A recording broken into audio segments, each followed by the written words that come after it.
Mutual fund investments are subject to market risks. Read all scheme related documents carefully.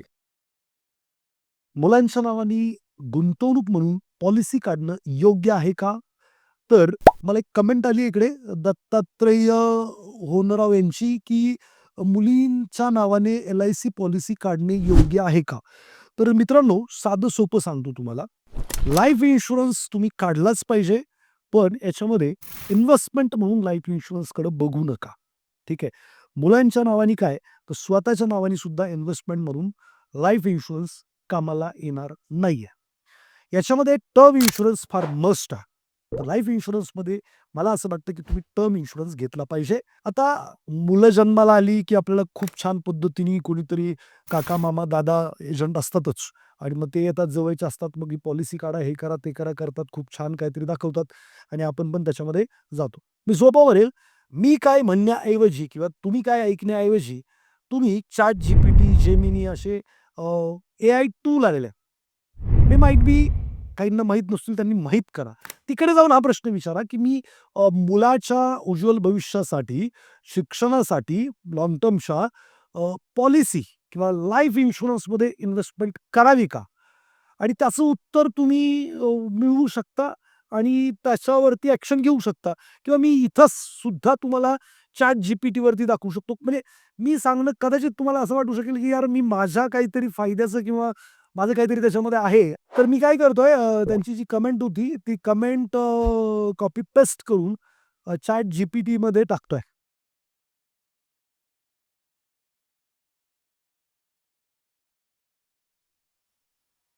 जेणेकरून directly तुम्हाला या प्रश्नाचं उत्तर म्हणजे माझ्याकडनं एक कन्फर्मेशन झालं, ChatGPTकडनं झालं, अजून कोणाकडनं तुम्ही काढून घेऊ शकता. तर हे सोपं आहे. इथं मी जे तुम्ही कमेंट केलं होतं, मी टाकलंय. तर मुलांच्या नावाने LIC पॉलिसी काढणे योग्य का? हो, मुलीच्या नावाने LIC काढणे काढणे शक्य आहे, पण ती योग्य आहे की नाही हे तुमच्या उद्देशावर अवलंबून राहील. LIC पॉलिसी मुलींसाठी केव्हा योग्य आहे? जर तुमचा उद्देश हे असेल तर LIC चालू शकते. सुरक्षितता, रिस्क कव्हर हवी असेल तर पालकाचा अकाली मृत्यू झाल्यास मुलीचे भविष्य सुरक्षित राहते.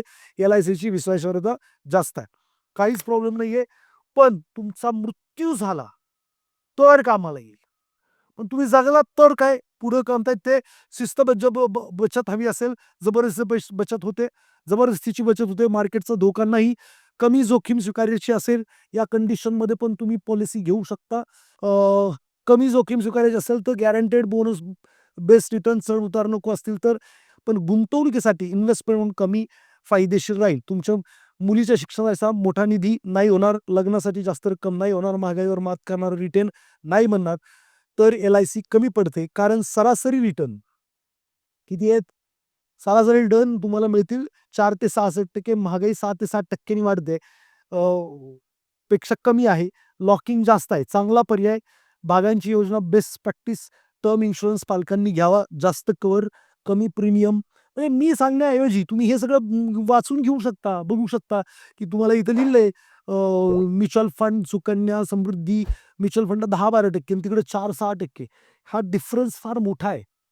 म्हणजे समजा मी एखाद्या पॉलिसीमध्ये मुलाच्या नावाने समजा ₹1,00,000 टाकले किंवा ₹10,00,000 टाकले किंवा मला वाटतं की गरज आहे आणि 6% रिटर्न मला लाईफ इन्शुरन्स देणार नाही, पण दिले 6% तर 15 ते 18व्या वर्षी माझे पैसे होतील ₹28,00,000 पॉलिसीमध्ये. आता 28,00,000 आणि मी जर समजा 18व्या वर्षी म्युच्युअल फंडला टाकले होते, 12% नी इकडं ग्रोथ झाले. 28 इकडं झाले होते लाईफ इन्शुरन्सला. इकडे किती होतायत? तर इकडं बनतायत 76,00,000.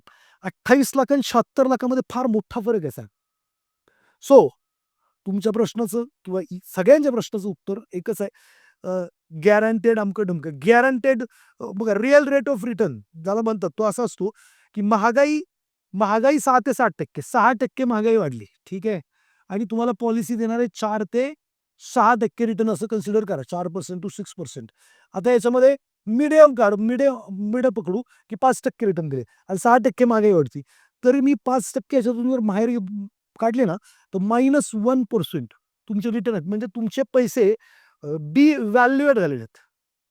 इव्हन मी असं म्हणेल, की तुम्ही एफ-डी केली ना एफ-डी, ती सुद्धा बेनिफिशियल राहू शकेल.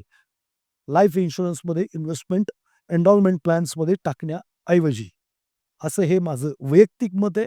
तुम्ही तुमचा जो काही ॲडवायझर आहे त्याला कन्सल्ट नक्की करा. बट माझ्या हिशोबाने लाईफ इन्शुरन्स इन्व्हेस्टमेंट पर्स्पेक्टिव्हनी मुलांच्या शिक्षणासाठी, लग्नासाठी पैसे जमा करत असाल, तर ते तुमच्या कामाचं नाहीये. म्युच्युअल फंडबद्दल अधिक माहिती पाहिजे असेल, तर डिस्क्रिप्शनमध्ये फॉर्म आहे, तो भरा. माझी टीम तुम्हाला करेक्ट करेल आणि माहिती देईल. सो व्हिडिओ आवडला असल्यास लाईक, शेअर नक्की करा आणि कृती करा. लाईफ इन्शुरन्समध्ये इन्व्हेस्टिंग म्हणून पाहू नका.